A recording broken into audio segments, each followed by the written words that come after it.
Segundo livro das Crônicas, 33.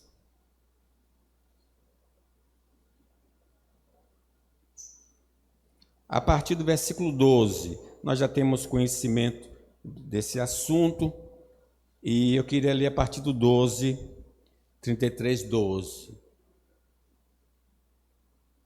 Ele, angustiado, suplicou deveras ao Senhor seu Deus, e muito se humilhou perante o Deus de seus pais. Fez-lhes oração, e Deus se tornou favorável para com ele, atendendo-lhe a súplica, e o fez voltar para Jerusalém a seu reino. Então reconheceu Manassés que o Senhor era Deus.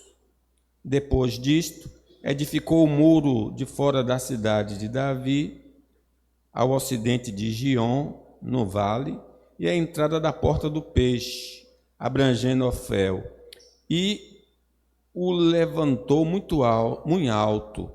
Também pôs chefes militares em todas as cidades fortificadas de Judá. Tirou da casa do Senhor os deuses estranhos e o ídolo, como também todos os altares que edificara no monte da casa do Senhor e em Jerusalém, e os lançou fora da cidade. Restaurou o altar do Senhor, sacrificou sobre ele ofertas pacíficas e ações de graças, e ordenou a Judá que servisse ao Senhor, Deus de Israel.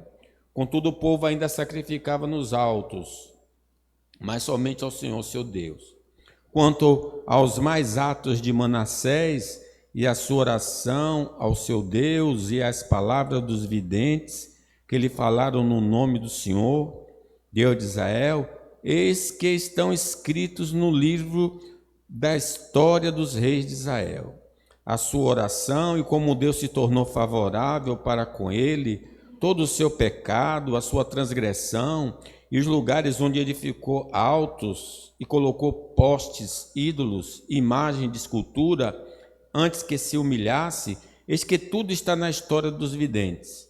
Assim, Manassés descansou com seus pais e foi sepultado na sua própria casa, e Amon, seu filho, reinou em seu lugar. Palavra do Senhor. Hoje o tema será as marcas de um convertido. Nós já sabemos várias razões pelas quais ele precisava passar pela conversão. Não sabemos se ele era um crente desviado ou se ele não era crente e se converteu. É difícil saber, porque ele vai nascer no período dos 15 anos últimos do rei Ezequias. O arrependimento, irmãos, é uma obra do Espírito Santo operada em nossa vida. É o Espírito Santo que nos convence do pecado, da justiça e do juízo. Sem a ação poderosa do Espírito de Deus, não podemos reconhecer nem abandonar o pecado. Então nós devemos aplicar isso à vida do rei Manassés. Esse quebrantamento dele era uma obra secreta do Espírito Santo. Quando o Espírito Santo está operando, nós iremos perceber a gravidade do pecado, a seriedade do pecado e como o pecado é odioso aos olhos de Deus.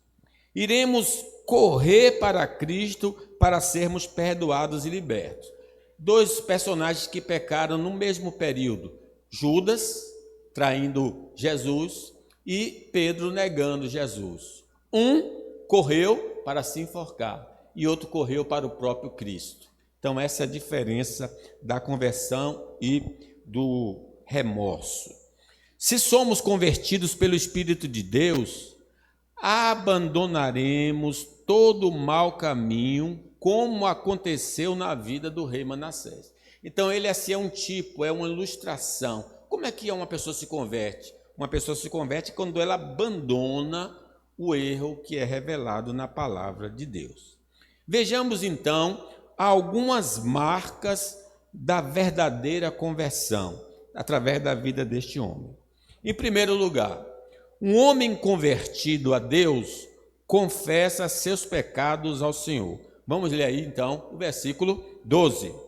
Ele, Manassés, angustiado, suplicou deveras ao Senhor seu Deus, e muito se humilhou perante o Deus de seus pais.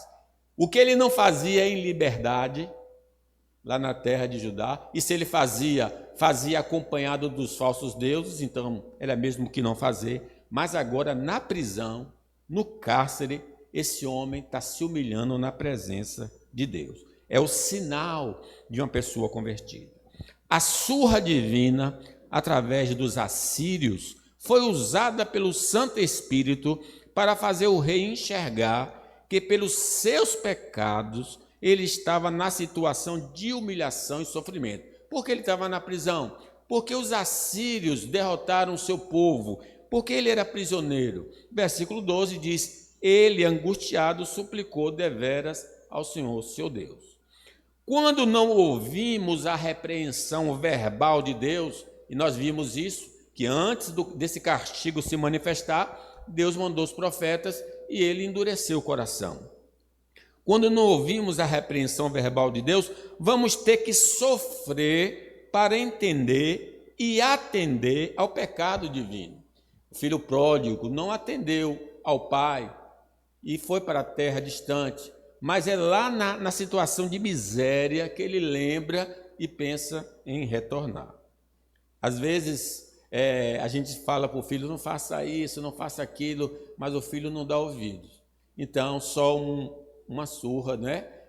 Uma disciplina fará com que ele volte à sensatez. Por isso Deus ordena disciplinar os filhos. Se nosso sofrimento é devido ao pecado, como o de Manassés, necessitamos nos humilhar diante de Deus e confessar nossa iniquidade ao Senhor. Enquanto não houver essa confissão, não haverá restauração, não haverá libertação desse tipo de sofrimento causado pelo pecado. A perspectiva de que o sofrimento pode ser um chamado de Deus à reflexão e ao arrependimento nos ajuda a encará-lo não apenas como uma provação dolorosa, mas também como uma oportunidade para o encontro mais profundo com o